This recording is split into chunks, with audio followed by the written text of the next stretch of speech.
everybody, back again. Welcome back to Hooker's Blades, and today we are testing out our small sword that we made in the last couple videos. We're going to do some cut testing with it, some durability testing, and just have some fun with it. Show you guys what it's capable of before it goes up on the Etsy store. As you can see, we've got a wonderful little selection of water bottles down here. We're going to go from my left to my right and cut our way through them. Let's get started. We'll start off with these little Snapple bottles. They are a little bit of a harder plastic, so they'll be a little tougher to cut through. We'll just try and do just a basic kind of a swiping cut. These are very hard to cut, so we'll see what we can do. Looks like I cut the cap off. Yep, cut the cap right off. Let's see if I can actually hit it instead of hitting the cap, shall we? Well, we did it. Cut right through it, right under the cap, slashed it right off. So, that worked. Let's try something that's a little thinner plastic, like one of these Pepsi bottles.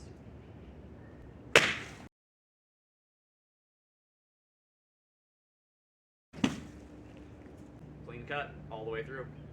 Cut the top right off. Let's try the other edge.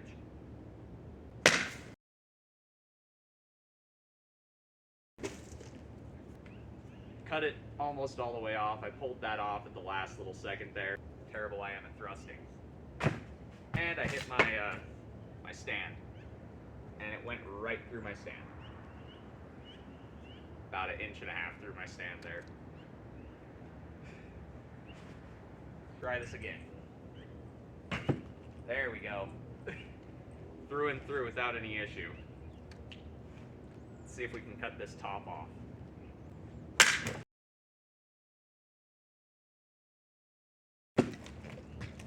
Cut the cap right off. See if it's still cut through it with almost no water and no resistance from the cap. That worked.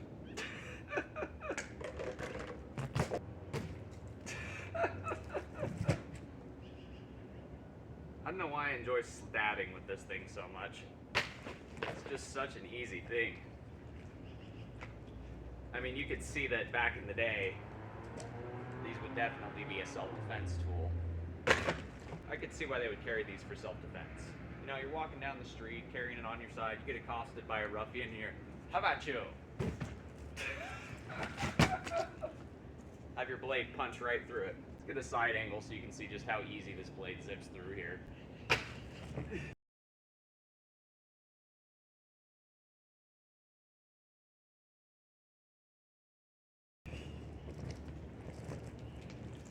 I would not want to be on the receiving end of that, ever. And even after all that abuse, she's still dead straight, still sharp. So, have to say I'm pretty pleased with how this blade turned out. Here's the part where I either smile really big or I cry. This sword weighs 1.6 pounds. It is a very light sword.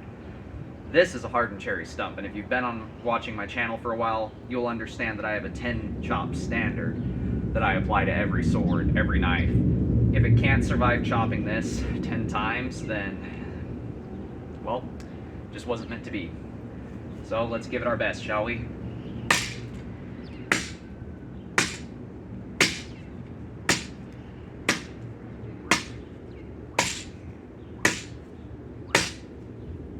That's 10. Still straight. Didn't pick up any bends or kinks. And the edge is still good. We've still got a solid sword blade.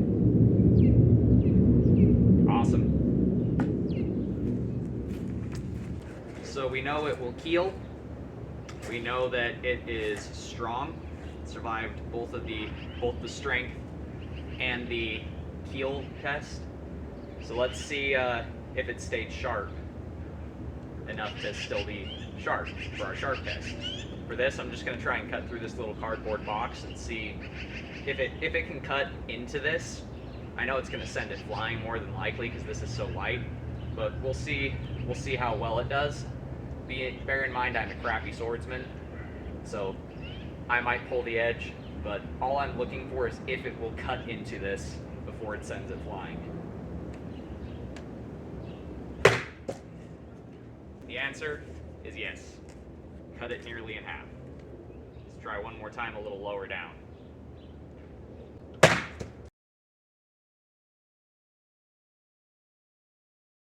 Cut it clean in half. It's still sharp.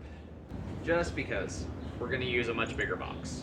And see that it's barely balanced on here, so the slightest bit of is going to knock it off.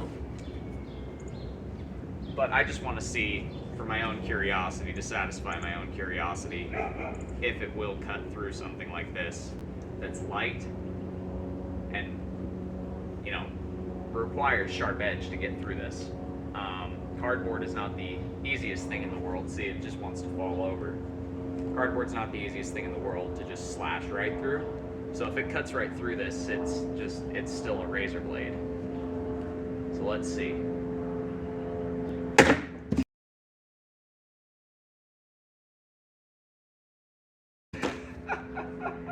Man, I like this sword. This thing's amazing. Let's try a backwards cut.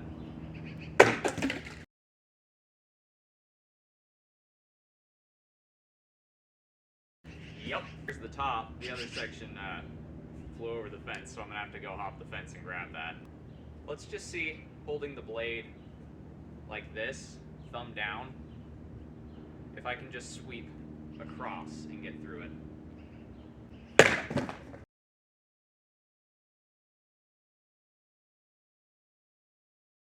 That was definitely me pulling the cut. Like I said, I'm not the best swordsman, but as you can see, it actually cut in, and then my wrist turned when I contacted it, and it actually rode all the way up and almost back out. So this thing is just stupidly sharp. I'm gonna put this down before I have too much fun with it. Whoever buys this should enjoy this a lot. I am incredibly pleased with how this sword turned out. It's an absolute razor. It cuts, it thrusts, it's light, it's balanced well. Point of balance is right there. It's a very fast and agile sword. I'm sure you guys can even hear that whooshing sound.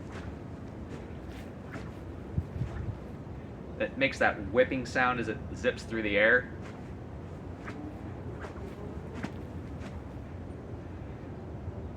I absolutely love this sword.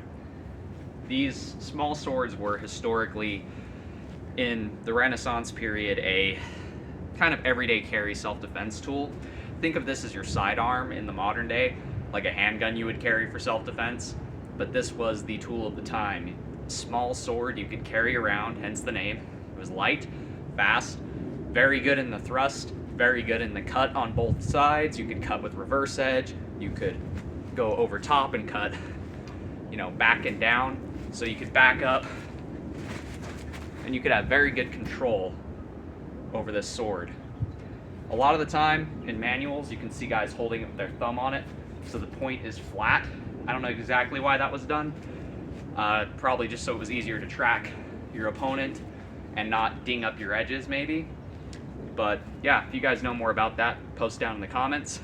But that does it for today's video. If you guys like what you see, you know what to do. Do all these things right here. And until next time, God bless. Stay sharp out there. If you're looking for a custom blade, check out the Etsy store.